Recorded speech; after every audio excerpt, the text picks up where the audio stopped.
Gamaliel, though according to the strictness of our fathers' law, and was zealous toward God, as you all are today.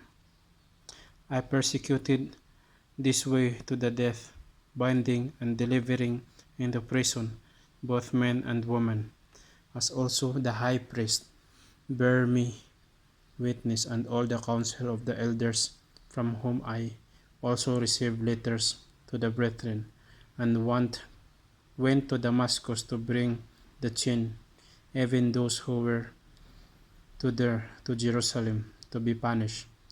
Now it happened as as I journeyed and come near Damascus at about noon, suddenly a great light from heaven shone around me, and I fell to the ground and heard a voice saying to me, Saul, Saul, why are you persecuting me? So I answered, Who are you, Lord? And he said to me, I am Jesus of Nazareth, whom you are persecuting.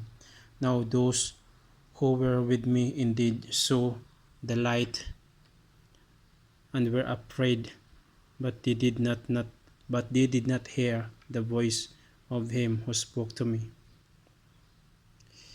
So I said, What shall I do, Lord? And the Lord said to me, Arise and go to Damascus, and there you will be told all things which are appointed for you to do. And since I could not see for the glory of the light, being led by the hand of those who were with me, I come into Damascus, and then one Ananias, a devout man, according to the law, having a good testimony with all the Jews who dwelt there, came to me, and he stood and said to me, Brother Saul, receive your sight. And at that same hour I looked up at him, and then he said, The God of our father has chosen you, that you should know his will, and see the just one, and hear the voice of his mouth. For you will be his witness to all men of what you have seen and heard. And now, why are you waiting? Arise and be baptized, and wash away your sin, calling in the name of the Lord. Then it happened when I returned to Jerusalem and was praying in the temple that I was in trains, and saw him saying to me, Make haste and get out of Jerusalem quickly, for they will not receive your testimony concerning me. So I said, Lord, they know that in every synagogue I promise and beat those who believe on you. And when the blood of your martyr Stephen was shed, I also was standing by consenting to his death, and guarding the cloth of those who were killing him. Then he said to me, Depart, for I will send you far from here to the Gentiles. Paul's Roman citizenship. And they listened to him until this word. And then they said their voice and said, Away with such a fellow from the earth, for he is not fit to live. Then as they cried out and tore off their clothes and threw dust into air, the commander ordered him to be brought into the barracks, and said that he should be examined under scourging, so that he might know why they shouted so against him. And as they bound him with thongs, Paul said to the centurion who stood by, Is it lawful for you to scourge a man who is a Roman and uncondemned? When the centurion heard that, he went and told the commander, saying, Take care what you do, for this man is a Roman. Then the commander came and said to him, Tell me, are you a Roman? He said, Yes. And the commander answered, What a large sum I obtained this citizenship. And Paul said, But I was born a citizen. Then immediately those who were about to examine him withdrew him withdrew from him, and the commander was also afraid after he found out that he was a Roman, and because he had bound him. The Sanhedrin divided. The next day, because he wanted to know for certain why he was accused by the Jews, he released him from his bond and commanded the chief priest and all their council to appear.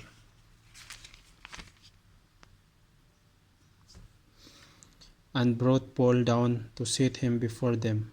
Then Paul, looking earnestly in the council, said, Men and brethren, I have lived in all good conscience before God until this day. Chapter 23 of Acts. And the high priest Ananias commanded those who stood by him to strike him on the mouth, when Paul said to him, God will strike you. Then Paul said to him, God will strike you, you whitewashed wall, for you sit to judge me according to the law, and do you command me to be struck contrary to the law? And those who stood by said, Do you revile God's high priest? Then Paul said, I did not know, brethren, that he was the high priest. For it is written, You shall not speak evil to the ruler of your people. But when Paul perceived that one part were Sadducees and the other Pharisees, he cried out in the council, Men and brethren, I am a Pharisee, the son of the Pharisee. Concerning the hope and resurrection of the dead, I am being judged. And when he had said this, a dissension arose between the Pharisees and the Sadducees, and the assembly was divided. For the Sadducees say that there is no resurrection, and no angel or spirit, but the Pharisees confess both. Then there arose a loud outcry, and the scribes who were of the Pharisees' party arose and protested, saying, We find no evil in this man, but if a spirit or an angel has spoken to him, let us not fight against God. And when there arose a great dissension, the commander, fearing lest Paul might be pulled to pieces by them, commanded the soldier to go down and take him by force from among them, and bring him into the barracks. The plot against Paul. But the following night the Lord stood by him and said, Be of good cheer, Paul, for as you have testified for me in Jerusalem, so you must also bear witness in Rome. And when it was day, some of the Jews banded together and bound themselves under the oath, saying that they would neither eat nor drink till they had killed Paul. Now there were more than 40 who had formed this conspiracy. They came to the chief priests and elders and said, We have bound ourselves under the great oath that we will eat nothing until we have killed Paul. Now you therefore, together with the council, suggest to the commander that he be brought down to you tomorrow, as though you were going to make further inquiries concerning him, but we are ready to kill him before he come near. And when Paul's sister's sons heard of their ambush, he went and entered the barracks and told Paul. Then Paul called one of the centurions to him and said, Take this young man to the commander, for he has something to tell him. So he took him and brought him to the commander and said, Paul the prisoner called me to him and asked me to bring this young man to you. He has something to say to you. Then the commander took him by the hand, went aside and asked him privately, What is it that you have to tell me? And he said, The Jews have agreed to ask that you bring Paul down to the council tomorrow, as though they were going to inquire more fully about him.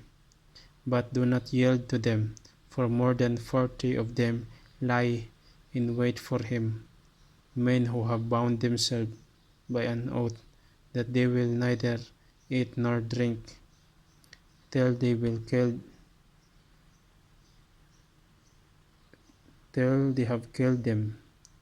And now they are ready, waiting for the promise from you. So the commander let the young man depart, and commanded him, tell no one that you have revealed these things to me. Sent to Felix. And he called for 2 centurions, saying, prepare 200 soldiers, 70 horsemen, and 200 spearmen to go to Caesarea at the third hour of the night, and provide mount to seat Paul, on the bringing him safely to Felix the governor. He wrote a letter in the following manner: Claudius Lysias, to the most excellent governor Felix, greetings. This man was seized by the Jews and was about to be killed by them. Coming with the troops, I rescued him, having learned that he was a Roman. And when I wanted to know the reason they accused him, I brought him before their council.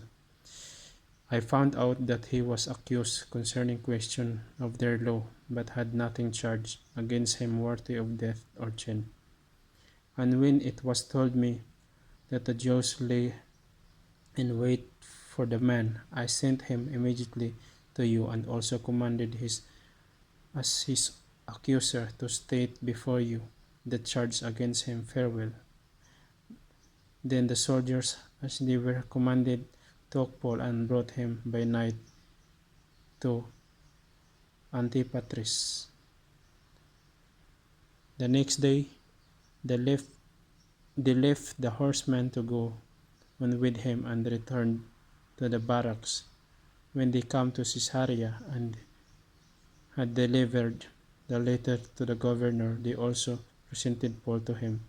And when the governor had read it, he understood that he was from Caesarea. He said, I will hear you when your accuser also have come. And he commanded him to be kept in Herod's praetorium. Chapters 24 of Acts. Accused of sedition. Now after 5 days Ananias the high priest came down with the elder and a certain orator named Tertullus. This gave evidence to the governor against Paul. And when he was called upon, Tertullus began his accusation, saying that through you we enjoy great peace, and prosperity is being brought to this nation by your foresight. We accept it always and in all places, most noble Felix, with all thankfulness. Nevertheless, not to be tedious to you any further, I beg you to hear by your courtesy few words from us. For we have found this man a plague, a creator of dissension among all the Jews throughout the world, and ringleader of this sect of Nazareth. He even tried to profane the temple, and we seized him, and wanted to judge him according to our law. But the commander Lysias came by, and with great violence took him out of our hands, commanding his accuser to come to you. By examining by him yourself, you may ascertain all these things of which we accuse him. And the Jews also assented, maintaining that these things were so. The defense before Felix. Then Paul, after the governor had nodded to him to speak, answered, inasmuch as I know that you have been for many years a judge of this nation, I do the more cheerfully answered for myself, because you may ascertain that it is no more than 12 days since I went up to Jerusalem to worship. And they neither found me in the temple disputing with anyone, nor inciting the crowd, either in the synagogue or in the city. Nor I can prove the things of which they now accuse me. But this I confess to you, that according to the way which they call a sect, so I worship the God of my father, believing all things which are written in the law of the prophets.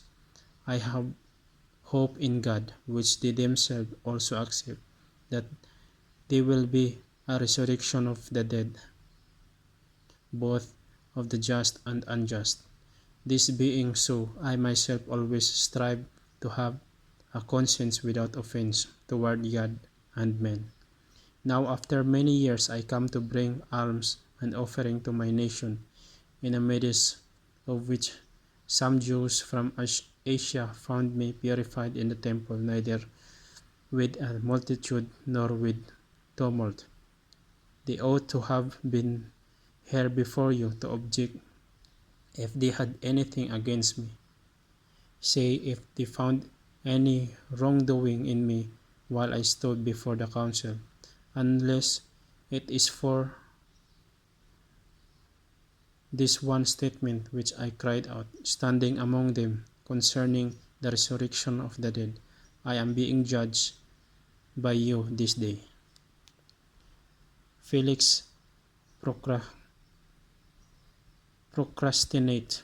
But when Felix heard these things, having more accurate knowledge of the way, he adjourned the proceeding and said, when Lysias the commander comes down, I will make a decision on your case. So he commanded the centurion to keep Paul and to let him have liberty, and told him not to forbid any of his friends to provide for any visited him. And after some days, when Felix came with his wife Drusilla, who was Jewish, he sent for Paul and heard him concerning the faith of Christ. Now, as he reasoned about righteousness, self-control, and the judgment to come, Felix was afraid, and answered, go away, for now, when I have a convenient time, I will call for you. Meanwhile, he also hoped that many would be given him by Paul, that he might release him. Therefore, he sent for him more often and conversed with him. But after 2 years, Porcius Festus succeeded Felix, and Felix, wanting to do the Jews a favor, left Paul bound. Chapter 25 of Acts. Paul appeals to Caesar. Now when Festus had come to the province, after 3 days, he went up from Caesarea to Jerusalem. Then the high priest and the chief men of Jews informed him against Paul, and they petitioned him, asking the favor against him, that he would summon him to Jerusalem, while they lay in the ambush along the road to kill him. But Festus answered that Paul should be kept to Caesarea, and that he himself was going there shortly. Therefore he said, let those who give authority among you go down with me and accuse this man, so this to see if there is any fault in him. And when he had remained among them more than 10 days, he went down to Caesarea. And the next day, sitting on the judgment seat, he commanded Paul to be brought. When he had come, the Jews who had come down from Jerusalem stood about and laid many serious complaints against Paul, which they could not prove, while he answered for himself, neither against the law of the Jews, nor against the temple, nor against Caesar have I offered in anything at all. But Festus, wanting to do the Jews a favor, answered Paul and said, are you willing to go up to Jerusalem up there to judge before me concerning these things?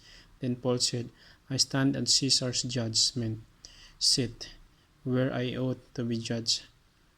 To the Jews I have done no wrong, as you very well know. For I am an offender, or have committed anything worthy of death. I do not object to dying, but if there is nothing in these things of which these men accuse me, no one can deliver me to them. I appeal to Caesar. Then Festus, when he had conferred with the council, answered, You have appealed to Caesar? To Caesar you shall go. Paul before Agrippa.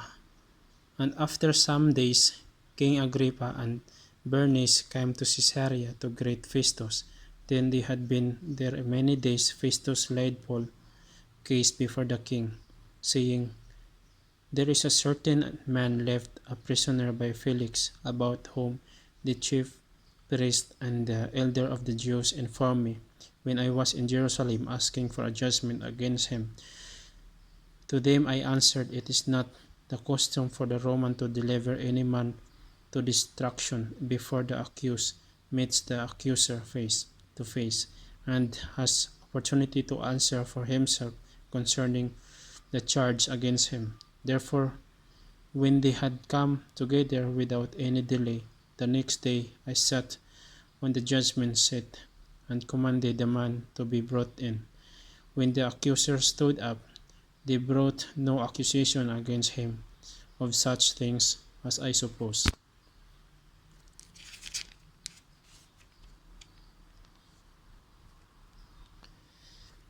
but had some question against him about their own religions, and about one, Jesus, who had died, from Paul affirmed to be alive. And because I was uncertain on such question, I asked whether he was willing to go to Jerusalem, or there be a judge concerning this matter.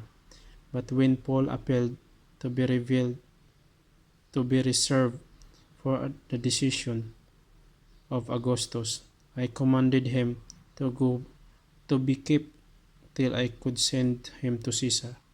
Then Agrippa said to Festus, I also would like to hear the man myself. Tomorrow, he said, you shall hear him. So next day, when Agrippa and Bernice had come with a great pomp, and had entered the auditorium with the commanders and the prominent men of the city, at Festus' command Paul was brought in. And Festus said, King Agrippa and all the men who are here present with us, you see this man about whom the whole assembly of the Jews petitioned me, both at Jerusalem and here, crying out that he was not fit to live any longer. But when I found that he had committed nothing worthy to death, and that he himself had appealed to Augustus, I decided to send him. I have nothing certain to write to my Lord concerning him. Therefore I have brought him, King Agrippa, so that after the examination has taken place, I may have something to write. For it seems to be to me unreasonable to send a prisoner and not to specify the charge against him. Chapter 26. Paul, early life. Then Agrippa said to Paul, You are permitted to speak for self.